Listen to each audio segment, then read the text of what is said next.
మరణం జీవితానికి అంతం కాదు అని శాస్త్రీయంగా రుజువు చేయబడింది.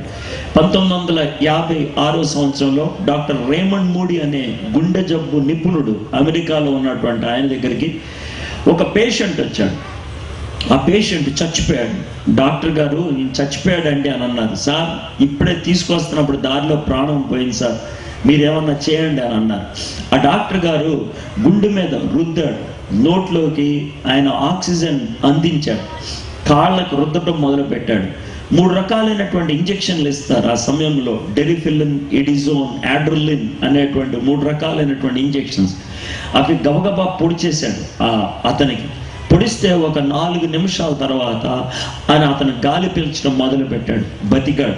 తెలుసు డాక్టర్ రేమండ్ మూడీకి, నా దగ్గరికి వీడు చచ్చిపోయి వచ్చాడు, వీడి బుర్రకాయ పనిచేయట్లేదు, వీడి గుండెకాయ పనిచేయట్లేదు, వీడికి శ్వాస లేదు, వీడి నాడి ఆడట్లేదు, కానీ ఇప్పుడు నేను ఇంజక్షన్లు అన్నీ ఇస్తాడు, బతికాడు.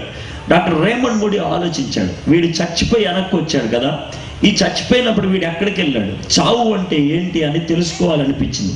వాడిని కొన్ని ప్రశ్నలు అడిగారు. అరే నువ్వు చచ్చిపోయి తిరిగి బతికో, బాగుంది, చచ్చిపోయినప్పుడు నీకేమైందిరా అన్నాడు. వాడేవో పిచ్చి పిచ్చి జవాబులు ఇచ్చాడు. డాక్టర్కి నమ్మబుద్ధే లేదు వీడిచ్చేటువంటి జవాబులు ఏంటని. తన మిత్రులందరికీ ఫోన్ చేశాడు, ఎవరైతే గుండె జబ్బు నిపుణులో వాళ్ళ దగ్గరికి.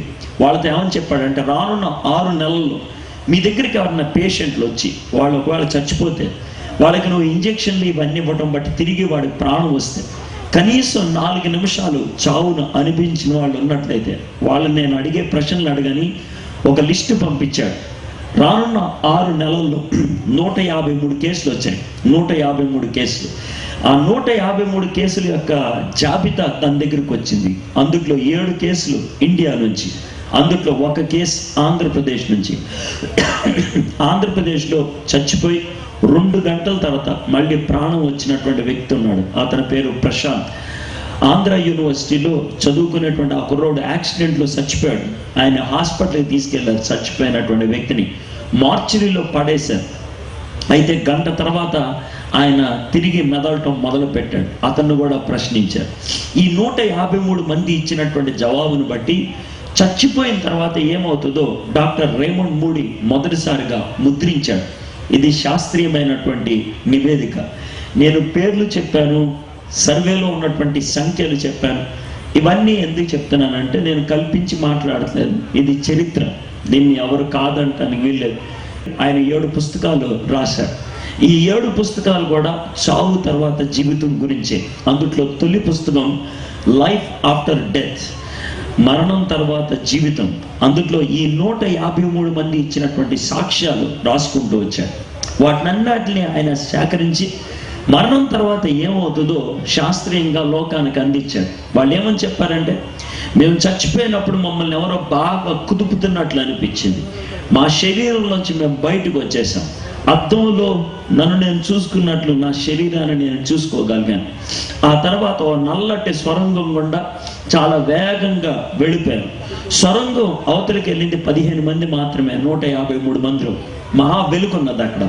ఆ వెలుగులోకి వెళ్ళిన తర్వాత మమ్మల్ని 2 ప్రశ్నలు అడిగారు. ఒక ప్రశ్న, జీవితానికి పరమార్థం ఏంటో తెలుసుకోగలిగావా? Have you understood the meaning of your life? ఇది మొదటి ప్రశ్న. రెండోది, have you started loving unselfishly as I have loved you? నేను నిన్ను నిష్పక్షపాతంగా ప్రేమిస్తున్నట్లు నువ్వు ఇతరులను నిష్పక్షపాతంగా ప్రేమించగలుగుతున్నావా? ఈ 2 ప్రశ్నలు అడిగారు. ఆ తర్వాత మేము వెనక్కి వచ్చేసాం అన్నాడు. ఏది ఏమైనప్పటికీ డాక్టర్ రేమండ్ మూడీ ఒక డాక్టర్గా, గుండె జబ్బు నిపుణుడిగా ప్రపంచానికి ఒక నివేదికను అందించాడు. ఏమన్నా తెలుసా? మరణం అనేది జీవితానికి అంతం కాదు, మరణం తర్వాత ఏదో ఉన్నది, అదేంటో మనం అన్వేషించాల్సిందే. ఎందుకంటే వీళ్ళందరూ మరణం అవతల ఉన్నటువంటి విషయాలు మాట్లాడుతున్నారు అని చెప్పారు. కాబట్టి మరణం అవతల ఏముందో ఎవరు చెప్పగలుగుతారు? రాముడిని అడిగితే చెప్తాడా? శ్రీకృష్ణుడిని అడిగితే చెప్తాడా? మహమ్మద్ని అడిగితే చెప్తాడా? గురు గ్రంథ్ని అడిగితే చెప్తాడా? అల్లాని అడిగితే చెప్తాడా? వీళ్ళెవ్వరూ కూడా మరణం తర్వాత జీవితం గురించి మాట్లాడలేదు. మరణం తర్వాత జీవితం గురించి ఒకే ఒక ఆయన మాట్లాడాడు, దట్ ఈస్ జీసస్ క్రైస్ట్. యేసయ్య ఒక్కడే మాట్లాడాడు మరణం తర్వాత జీవితం ఏ విధంగా ఉంటుందని. దాంట్లో ఎటువంటి అనుమానం లేదు. యేసయ్యకు ఏ విధంగా చూసినా కూడా వీళ్ళెవ్వరూ పోలిక కాదు. నేను చిన్న చిన్న విషయాలు మాట్లాడదా.